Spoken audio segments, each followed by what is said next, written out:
নমস্কাৰ বন্ধু বান্ধৱীসকল, আপোনালোকৰ কি খবৰ? বৰ্তমান মোৰ ভালে। আপোনালোকৰ কি খবৰ জনাবচোন। এজোপা কেহৰাজ বন, ইয়াৰ গুণাগুণ আপোনালোকে জানিলে আচৰিত হ'ব।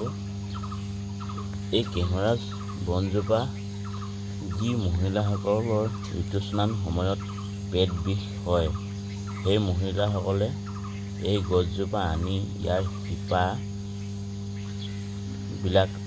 লৈ ভালদৰে ধুই পখালি ইয়াক সেৱন কৰিলে আপোনালোকে সেই বেমাৰৰ পৰা পৰিত্ৰাণ পাব।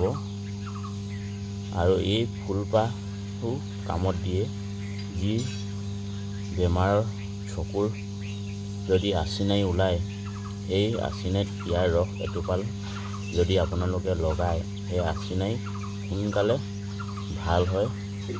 আৰু বৰ্তমান মই এই দৰৱটোকে বহুত মানুহক দিওঁ আৰু সকলোৱে ভাল পায় বেমাৰটো।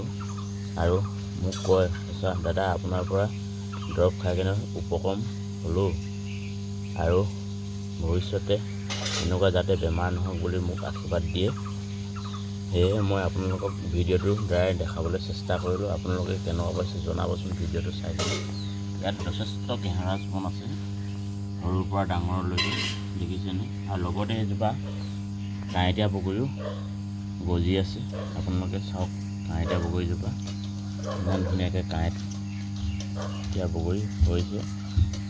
বৰ্তমান সৰু হৈ আছে যিহেতু, আৰু কেইদিনমান পিছত ডাঙৰ হ'ব। দেখিছেনে বন্ধু বান্ধৱীসকল? আৰু এইবিলাক কি গছ জনাবচোন। এই আৰু গুণাগুণ আছে এই দৰৱ, যি কাটিলে মেলিলে এই গছজোপা যদি তেজ বন্ধন হয়, এই গছজোপা আনি কিনে আপোনালোকে ইয়াৰ ৰস যদি কটা চিঙা ঘাঁহত দিয়ে, অতি সোনকালে ইয়াৰ তেজ ৰখা বন্ধ হ'ব। তাকে আপোনালোকক দিলোঁ। ধন্যবাদ।